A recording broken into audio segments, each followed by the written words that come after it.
Hello friend, আজ স্বাধীনতা দিবস। এই স্বাধীনতা দিবসেই দেশের প্রধানমন্ত্রী দেশের মানুষের জন্য দিলেন বড়সড় ঘোষণা। দেশকে পুরোপুরিভাবে করোনামুক্ত করার জন্য তার ঘোষণা শোনার পরে কিন্তু আপনি অবাক হয়ে যাবেন। ভারতেই তৈরি হয়ে গেছে তিনটে করোনা ভাইরাসের ভ্যাকসিন। তো বন্ধুরা, এই ভ্যাকসিন কবে প্রত্যেকটা ভারতবর্ষের হাতে পৌঁছাবে, তিনি কী বলছেন দেশের প্রধানমন্ত্রী, যা জেনে নেওয়া কিন্তু আপনার জন্য অত্যন্ত জরুরি। তো বন্ধুরা, জেনে নেওয়া যায় কী বলছেন দেশের প্রধানমন্ত্রী।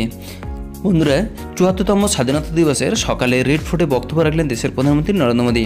ওই দিন আত্মনির্ভর ভারতের কথা জানিয়েছেন মোদী। সেই সঙ্গে জানিয়েছেন যে করোনা মোকাবিলায় দেশে তৈরি হচ্ছে ভ্যাকসিন। বর্তমানে 3টি ভ্যাকসিন পরীক্ষামূলক পর্যায়ে আছে, এখন অপেক্ষা শুধু গ্রিন সিগন্যালের। শনিবার বক্তব্য রাখতে গিয়ে তিনি বলেছেন যে আত্মনির্ভর ভারতের দেশের মধ্যেই তৈরি হচ্ছে করোনা ভাইরাসের 3টি ভ্যাকসিন, যা টেস্টিংয়ের পর্যায়ে আছে। যত তাড়াতাড়ি বিজ্ঞানীরা সবুজ সংকেত দেবে তত তাড়াতাড়ি ভ্যাকসিনটি উৎপাদন শুরু করবে ভারত। প্রচুর পরিমাণে ভ্যাকসিন উৎপাদন করার পরিকল্পনার কথাও তিনি জানিয়েছেন।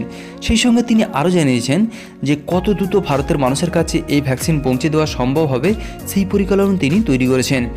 আর এই করোনা ভাইরাস থেকে পুরোপুরিভাবে দেশবাসীকে মুক্ত করার তিনি শপথও নিলেন। তো বন্ধুরা, আমাদের উদ্দেশ্য ছিল এই ছোট্ট একটা ইনফরমেশন আপনার কাছে পৌঁছে দেওয়া। যদি ভালো লেগে থাকে তাহলে অবশ্যই লাইক করবেন, বেশি বেশি করে শেয়ার করে সবাইকে জানিয়ে দেবেন। Thank you friend, thank you for watching.